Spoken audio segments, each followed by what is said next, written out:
સુરત શહેરમાં હત્યાનો સિલસિલો યથાવત છે। લંબાદ વિસ્તારમાં 19 વર્ષીય યુવતીનું ગળું કાપી સરા જાહેર હત્યા કરાઈ છે। હત્યા થતાં સ્થાનિકોએ પોલીસ સ્ટેશનનો ઘેરાવ કર્યો હતો। પોલીસે હળવો બળ પ્રયોગ પણ કરવો પડ્યો હતો।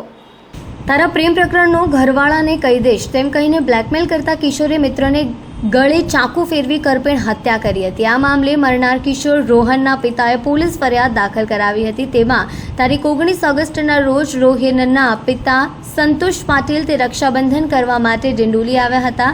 ત્યારે રોહનને તે લિંબાયત જાઉં છું કહીને નીકળ્યો હતો।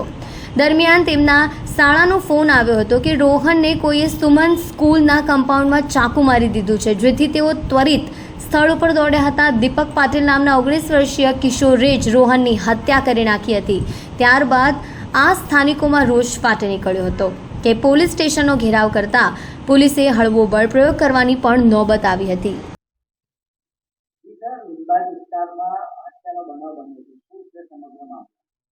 આજરોજ સવારના સમયે લિંબાયતના આરડી ફાટક પાસેના એક વિસ્તારમાં હત્યાનો બનાવ બન્યો છે। આ ઘટનામાં હકીકત એ મુજબ છે કે વ્યક્તિ જેનું નામ રોહન છે એ પોતાના મામાને ત્યાં આવ્યો હતો।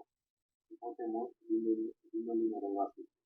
રોહન પોતાના મામાને ત્યાં આવ્યો, ત્યાં જગ્યાએ એનો પરિચિત છોકરો દીપક પાટીલ એ પોતે પણ ત્યાં આવ્યો હતો અને બંને વચ્ચે વાતચીત થઈ હતી અને આ દરમિયાન દીપક પાટીલે ચપ્પુથી એને હત્યા નિપજાવી હતી અને ત્યાંથી દીપક ભાગી ગયો હતો। પોલીસે તત્કાળ કાર્યવાહી કરતા એને રાઉન્ડ અપ કરેલ છે અને આગળની જે કાયદેસરની કાર્યવાહી છે શરૂ કરી દીધી છે।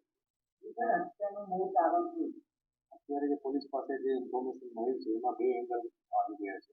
એક છે કે જે ભોગ બનનાર છે એનું આરોપીના પરિચિત સાથે અફેર હતી અને એની સાથે એક બીજું પણ એંગલ આવે છે કે જેમાં આરોપી પાસેથી ભોગ બનનાર 2-3 વાર પૈસા પણ માંગી ગયો હતો અને જબરદસ્તી પૈસા માંગતો હતો।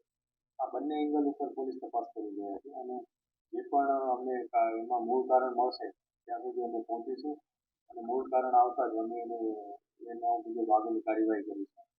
જે ભોગ બનનાર છે એ 18 વર્ષ અને 11 મહિનાનો છોકરો છે અને એને 12 ધોરણ પાસ કરેલું છે। જે આરોપી છે એ 19 વર્ષ ઉપરનો છોકરો છે અને એને પોતે અત્યારે 1 વર્ષથી અહીંયા રહે છે। મૂળ પોતે મહારાષ્ટ્રનો છે। અહીંયા એ જોબ કરે છે અને જોબ કરવાની સાથે સાથે એક્સટર્નલ